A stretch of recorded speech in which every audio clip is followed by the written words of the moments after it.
তো সুন্দর এবং সুষ্ঠু নির্বাচন অনুষ্ঠানের জন্য কি চ্যালেঞ্জ আছে আপনি সামনে মনে করেন?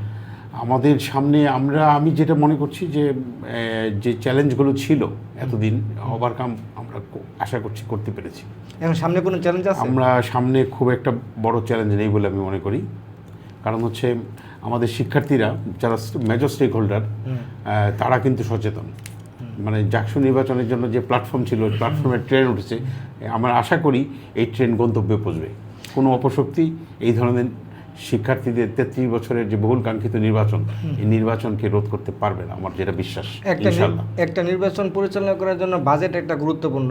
তো বাজেট নিয়ে ইতিমধ্যে কথা উঠেছে, তো এই বিষয়টা আপনি একটু ক্লিয়ার করবেন। আসলে বিষয়টা হচ্ছে কি, আমরা বাজেটের অভিজ্ঞতাটা আমরা দেশের যে বিশ্ববিদ্যালয়গুলোতে নির্বাচন হচ্ছে কারোর কাছ থেকে খুব বেশি, জাহাঙ্গীরনগর সহ আমরা প্রিভিয়াস কোনো এক্সপিরিয়েন্স পাইনি আমরা। তবে আমাদের নির্বাচন কমিশন খুব সুন্দর করে আমরা একটা বাজেট প্রণয়ন করেছি, আমরা এখনও সেই বাজেটের মধ্যেই আছি।